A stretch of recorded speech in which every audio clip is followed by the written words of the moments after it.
कहानी है दो अजनबियों की, जिनकी एक अनअपेक्षित मुलाकात उन्हें खतरनाक सफर पे ले जाती है। एक जासूस जो अपनी जान जोखिम में डालकर दुनिया को विनाश से बचाने की कोशिश कर रही है, और दूसरी ओर एक साधारण किसान जो अनजान में घातक खेल में फंस जाता है, जबकि वह सिर्फ अपने प्यार की रक्षा करना चाहता है। कहानी शुरू होती है वॉशिंगटन डीसी, जहाँ एक लड़की सैंडी अपनी कार चला रही होती है। वह बहुत परेशान दिखती है। तभी उसे डॉक्टर क्वाडिया का फोन आता है। क्वाडिया पूछती है, तुम उस लड़की की मौत से इतने विचलित क्यों हो? सैंडी जवाब देती है, क्योंकि वो लड़की बिल्कुल मेरी तरह थी। उसे इसलिए मार दिया क्योंकि वो मेरी तरह काम करती थी। क्वाडिया उसे समझाती है, तुम्हें इसके बारे में ज्यादा सोचने की जरूरत नहीं है, बस अपने काम पर ध्यान दो, सब कुछ दिनों में ठीक हो जाएगा। इसके बाद दृश्य बदलता है और हम एक मार्केट में पहुंचते हैं। यहाँ एक लड़का कोल अपने स्टॉल पर पौधे बेच रहा होता है, लेकिन आज उसका मूड थोड़ा खराब है क्योंकि हाल ही में उसका ब्रेकअप हुआ है। वही पास के स्टॉल पर खड़ी एक औरत एडन उससे बात करनी शुरू करती है। वह कहती है, तुम्हें जरूर एक नई लड़की मिलेगी, पुरानी बातों को भूलो और अपने काम पर। फिर वह कोल से कहती है कि थोड़ी देर उसके स्टॉल का ध्यान रखे और वह चली जाती है। इसी बीच सैंडी मार्केट में आती है और एडन के स्टॉल पर रखे एक पौधे को देखती है। उसे पौधा बहुत पसंद आता है और वह उसे उठाती है। तभी कोल वहाँ आता है और कहता है, यह पौधा वाकई सुंदर है, लेकिन तुम घर पर कितनी बार रहती हो? सैंडी जवाब देती है, कभी कभी मैं महीनों तक बाहर रहती हूँ। यह सुनकर कोल सर हिलाता है और कहता है, माफ करना, लेकिन मैं ये पौधा तुम्हें नहीं बेच सकता।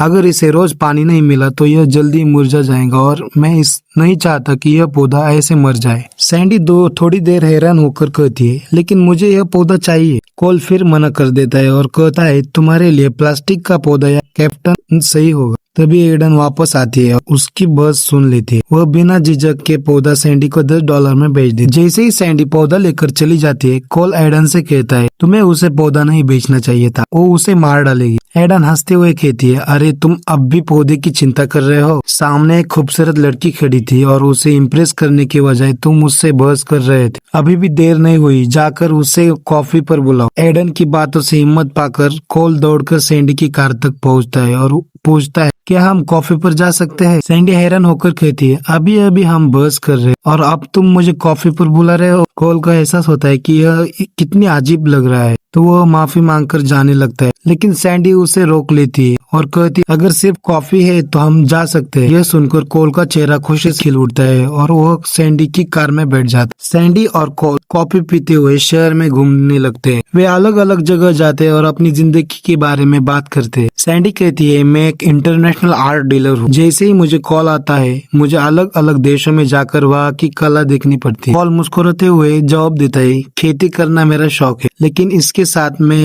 किताब भी लिख रहा हूँ, जिसमें मैं बता रहा हूँ कि पौधा और पेड़ देखभाल कैसे की जाए। इस तरह दोनों पूरा दिन साथ बिताते। रात होते होते वे एक बार में पहुंच जाते। वहाँ सैंडी गाना गाने लगती है और कोल को भी बुलाती है, लेकिन वह थोड़ा शर्माता है। फिर भी दोनों रात का खूब आनंद लेते हैं। बातों बातों में कोल पूछता है, तुम्हें किस तरह का जीवन साथी चाहिए? सैंडी मुस्कुराती है और कहती है, मुझे ऐसा पार्टनर चाहिए जो कैक्टस जैसा हो, ऐसा इंसान जो लंबे समय पानी न मिलने पर भी जिंदा रह, क्योंकि मैं अक्सर सफर करती रहती हूँ। मुझे ऐसा पार्टनर चाहिए जो मुझे समझे और दूरियों के बावजूद मजबूत बना रहे, ताकि हमारे बीच कोई समस्या न आए। धीरे धीरे दोनों एक दूसरे के और करीब आते रहे और आखिरकार पहली बार किस कर लेते। वे एक दूसरे की कंपनी का आनंद लेते और खूबसूरत लम्हे बिताते। सुबह होते ही कोल सैंडी को उसके घर छोड़ता है। दरवाजे पर दोनों मानते हैं कि उन्होंने एक शानदार समय साथ बिताया। सैंडी घर के अंदर चली जाती है, लेकिन कुछ पल बाद दरवाजा फिर से खोलती है। इस बार दोनों एक दूसरे में खो जाते हैं।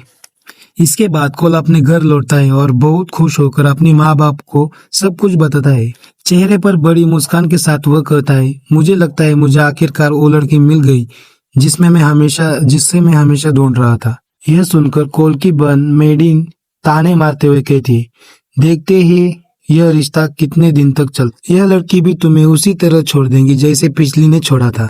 तुम बहुत ज्यादा चिपकू और पजेसिव हो, यही वजह से तुम्हारी पुरानी गर्लफ्रेंड तुम्हें छोड़ गई। लेकिन कोल उसकी बातों पर ध्यान नहीं देता। वह खेती करते हुए हर दिन सैंडी को मैसेज करता था, लेकिन 3-4 दिन बीत जाते और सैंडी का कोई जवाब नहीं आता। इससे कोल थोड़ा बेचैन हो जाता है। एक दिन खेत में काम करते करते अचानक उसे सांस लेने में तकलीफ होने लगी। तभी उसे याद आता है कि उसका अस्थमा इनहेलर तो उसके पिछली बार सैंडी के पर्स में रखा था। खुशकिस्मती से कोल ने अपने इनहेलर में एक ट्रैकर लगाया हुआ था। वो तुरंत ट्रैकर ऑन करता है और हैरान रह जाता है। सैंडी अभी लंदन में है। यह देखकर कोल सोचता है शायद मैं उससे दोबारा कभी नहीं मिल पाऊँ, लेकिन फिर वह ठान लेता है कि चाहे कुछ भी हो जाए वह लंदन जाके रहेगा, जाकर सैंडी से मिलेगा। उसके माँ बाप भी उसका फैसला मान लेते हैं। अगले ही दिन कोल लंदन पहुंच जाता है, लेकिन जैसे ही वह ट्रैकर की मदद से सैंडी की लोकेशन तरफ बढ़ रहा होता है, अचानक कुछ लोग उसका अपहरण कर लेते। उसे बेहोश कर एक कार में डाल दिया जाता है। जब कोल धीरे धीरे होश में आता है तो खुद को अनजान लय में पाता है। उसके सामने एक आदमी खड़ा होता है जो उसे टैक्समैन कहकर बुलाता है। वह खतरनाक कीड़े रखे हुए होते हैं जिन्हें लोगों को यातना देकर राज उगलवाने के लिए इस्तेमाल किया जाता है। यह देखकर कोल डर जाता है और कहता है तुम लोग गलत हो, मैं तो बस एक साधारण किसान हूं। लेकिन वे लोग मानते नहीं और उसकी परीक्षा लेने के लिए एक घातक कीड़ा लाते हैं। आदमी कहता है इसका एक डंक तुम्हें कुछ ही मिनटों में मार दे। जैसे ही वे कीड़ा को कोल के पास लाते हैं तभी अचानक तेज धमाका होता है। एक औरत दीवार तोड़कर अंदर घुसती है और पलक झपकते ही दुश्मनों को मार गिराती है। कोल हैरान रह जाता है और समझता है वो औरत कोई और नहीं बल्कि सैंडी है। सैंडी सब दुश्मनों को खत्म कर देती है और कोल को एक बंदूक थमा देती है। वह कहती है तैयार रहो। तभी और दुश्मन कमरे में घुसते हैं और गोलीबार शुरू हो जाती है। कोल और सैंडी टेबल के पीछे छिप जाते हैं, लेकिन सैंडी बिना झिझक बाहर कूदती है और दुश्मनों पर ताबड़तोड़ गोली चलाती है।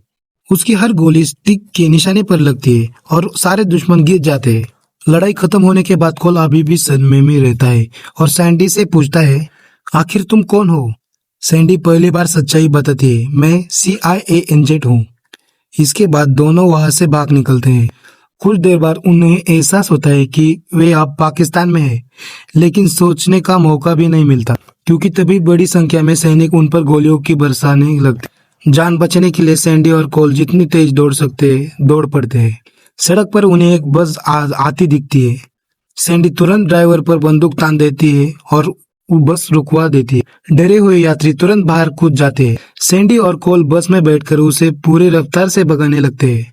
पीछे से सैनिक उनका पीछा करते रहते हैं और लगातार गोली चलाते हैं। कोल गुस्से में आके सैंडी से कहता है तुमने मुझसे झूठ बोला, तुमने कहा था कि तुम एक आर्ट डीलर हो और मैंने तुमसे प्यार करना शुरू कर दिया। सैंडी जवाब देती है भले ही हमारे बीच कुछ हुआ, लेकिन तुम्हें इतना सीरियस होकर मेरा पीछा करने की जरूरत नहीं थी। इसी बीच एक सैनिक पीछे के दरवाजे से चलती बस में घुस जाता है। कोल उससे भिड़ जाता है और बड़ी मुश्किल के बाद उसे बस से बाहर फेंक देता, लेकिन खतरा अभी भी टला नहीं था। कुछ और सैनिक बस पर चढ़ जाते हैं और सैंडी पर हमला करते हैं। सैंडी बहादुरी से लड़ती है और उन्हें भी बस से बाहर फेंक देती है, साथ ही सामने से आती दुश्मनों की गाड़ियों को भी तबाह कर देती। आखिरकार लंबी पीछा करवाई के बाद वे सैनिकों से बच के निकलते हैं। लेकिन तभी बस अचानक खराब हो जाती है और बीच रास्ते में रुक जाती। अब उनके पास पैदल भागने के अलावा कोई रास्ता नहीं बचा था।